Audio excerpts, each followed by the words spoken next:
bienvenue dans cette nouvelle vidéo. Aujourd'hui, nous parlerons de la pollinisation et de la double fécondation chez les angiospermes. Oui, nous savons que la pollinisation, c'est le fait de transporter le grain de pollen de l'antenne vers le stigmate. Donc, le processus qui permet à ce que le grain de pollen soit transporté de l'antenne vers le stigmate s'appelle pollinisation. Et pour que ce transport soit fait, il y a plusieurs agents qui facilitent. Nous citerons en premier lieu les abeilles qui, en butinant sur les fleurs, vont transporter le grain de pollen d'un stigmate, le grain de pollen d'un antenne vers le stigmate soit de la même fleur, soit d'une autre fleur. Nous pouvons aussi citer l'eau, nous pouvons citer le vent, nous pouvons citer les animaux. En fait, tout ce qui peut faciliter le transfert du grain de pollen de l'antenne vers le stigmate est appelé agent pollinisateur. Qu'est-ce qui se passe dans le cas de l'abeille, par exemple?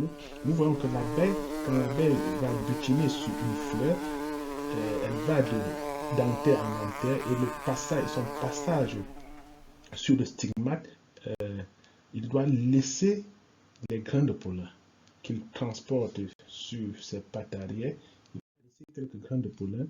Donc, l'abeille va de fleur en fleur, va butiner sur les anthères, aller sur le stigmate et après son passage sur le stigmate, nous nous rendons compte que si nous observons de près, nous nous rendons compte que les grains de pollen ont été déposés sur la paroi, sur la membrane du stigmate. Et c'est après ce dépôt que le grain de pollen doit commencer la germination. Comment se fait la germination du grain de pollen? Nous avons vu précédemment que le grain de pollen était une structure cellulaire, une structure formée de deux cellules. C'est-à-dire, on avait deux cellules avec deux noyaux. On avait dit que l'un des noyaux était un noyau génératif, l'autre était un noyau végétatif. Et pendant la fécondation, pendant la germination, le noyau génératif devait être responsable de la formation du tube pollinique, c'est-à-dire du tube par lequel le noyau génératif devait utiliser pour atteindre les gamètes du sac embryonnaire. Et pendant la pollinisation, et pendant cette germination, le noyau génératif devait subir une deuxième mitose pour donner deux gamètes. Qu'est-ce qui se passe donc un peu en vidéo, voir comment. Pardon, nous avons un noyau ça c'est le noyau génératif, vous voyez qu'elle s'est divisée pour donner deux noyaux, et entre-temps, le noyau végétatif forme le tube pollinique que les deux noyaux utilisent pour atteindre. C'est le noyau végétatif qui forme le tube pollinique. Les deux autres noyaux suivent le tube pollinique jusqu'au micropyle. Vous voyez, là au niveau du micropyle. Qu'est-ce qui se passe au niveau du micropyle? Au niveau du micropyle, ce qui va se passer, c'est que le noyau génératif, le noyau végétatif, je veux dire, doit dégénérer. Le noyau végétatif doit dégénérer, donc doit disparaître. Et les deux autres noyaux, les deux gamètes qui se sont formés, vont migrer. L'un va aller féconder les noyaux du sac embryonnaire, l'autre va venir féconder l'osphère.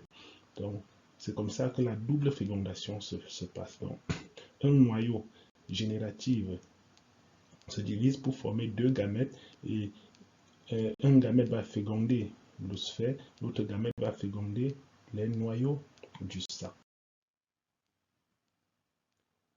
Donc, après la fécondation,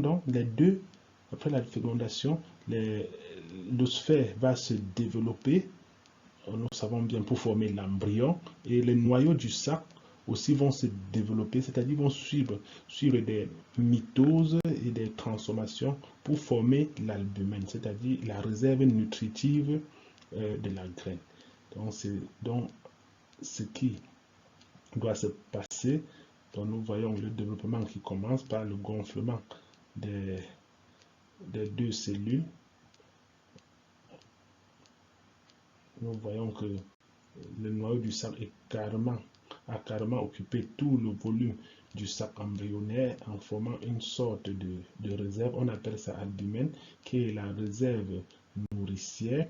Et l'osphère continue à subir des mitoses, tout ceci pour aboutir à un embryon. Donc, voilà, l'osphère est devenu l'embryon de la graine.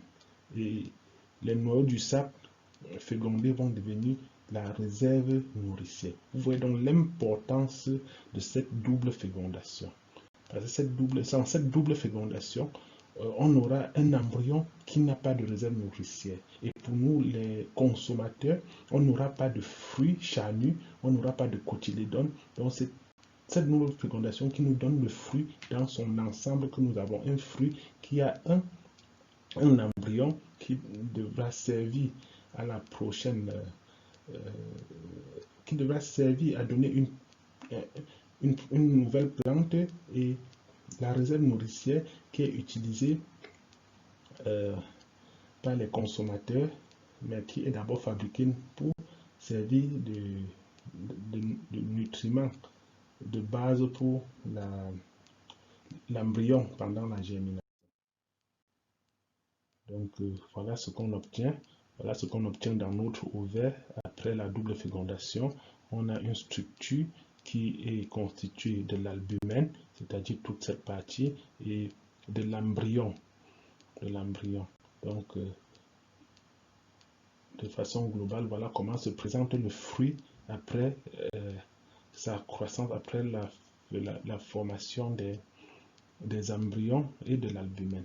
Nous rappelons que à la maturité, pendant la croissance du fruit, le stigmate doit disparaître. Le stigmate et le style flétri, c'est ça qui doit laisser cette tache que nous observons généralement sur la plupart des fruits.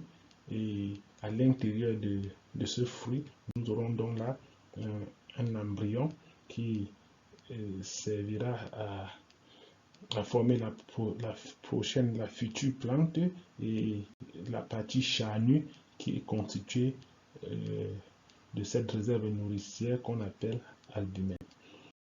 Merci donc d'avoir suivi cette vidéo. On se revoit dans une prochaine vidéo pour parler des autres faits de la science.